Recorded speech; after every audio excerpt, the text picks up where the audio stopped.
Mungkin video ini bakalan aku bagi jadi beberapa part, tapi yang jelas aku bakalan ngasih tahu ke kalian. Jadinya untuk dapat sponsor itu gak mudah banget guys. Jadi butuh sekitar minimal 3 bulan. 3 bulan itu udah mepet banget sih. Dan minimal itu 6 bulan buat pengajuan sponsorship. Tapi beberapa perusahaan ada yang beda sih, tergantung kemauan si perusahaannya apa gitu. Tapi untuk yang biasanya itu ada di antara 6 bulan sampai 3 bulan. Udah gitu, aku bakal ngasih tahu kalian dulu kalau untuk nyari sponsorship itu susah banget guys. Jadinya apalagi kalau kalian misalkan mau uang gitu, karena beberapa perusahaan itu mereka lebih menawarkan kayak semacam produk mereka gitu. Jadi untuk kalian dapat uang itu sebenarnya rada susah sih, kecuali kalian punya orang dalam gitu kan, mungkin aja. Nah udah gitu, mungkin selanjutnya aku bakalan jelasin dulu apa hal-hal yang mungkin harus kalian siapin sebelum nanti kalian ngajuin sponsorship. Nah yang pertama itu kalian harus punya proposalnya dulu. Nah untuk proposalnya sendiri itu kalian gak boleh asal ya, dan kalian bisa lihat contoh si proposalnya itu di Google, banyak lah, bisa kalian ikutin gitu.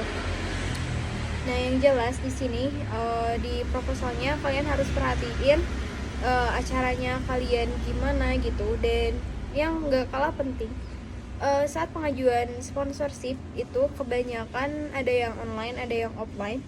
Tapi yang memungkinkan untuk kalian bisa di ACC itu yang offline sih. Jadi kalian harus datang langsung ke si perusahaannya gitu. Tapi kalian bisa tanya dulu lewat DM, kayak misalkan si perusahaan ini itu tuh buka buat nerima sponsorship atau enggak. Karena guys, semua perusahaan itu mereka punya yang namanya langsung bisa nerima sponsorship kayak gitu. Udah kayak gitu sebenarnya, karena gak mungkin juga misalkan dalam waktu sesingkat itu kalian ke semua perusahaannya langsung ya, karena capek juga ya. Sementara mungkin nanti juga ongkos yang dikeluarkan kalian banyak gitu, dan sementara yang nyangkut itu cuma mungkin gak ada malahan.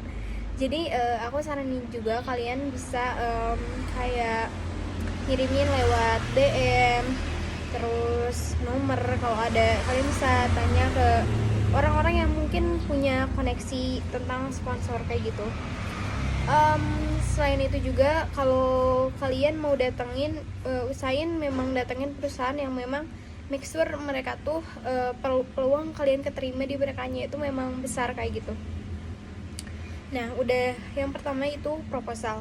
Nah buat proposal ini kalian juga harus perhatiin ya, nanti keuntungan dari si partner kalian ataupun nanti si perusahaan ini di mana mereka mensponsorin acara kalian itu, mereka dapat apa aja gitu.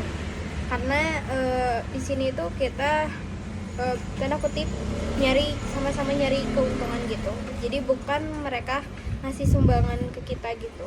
Jadi make sure kita juga harus memperhatikan benefit dari yang mereka dapat gitu.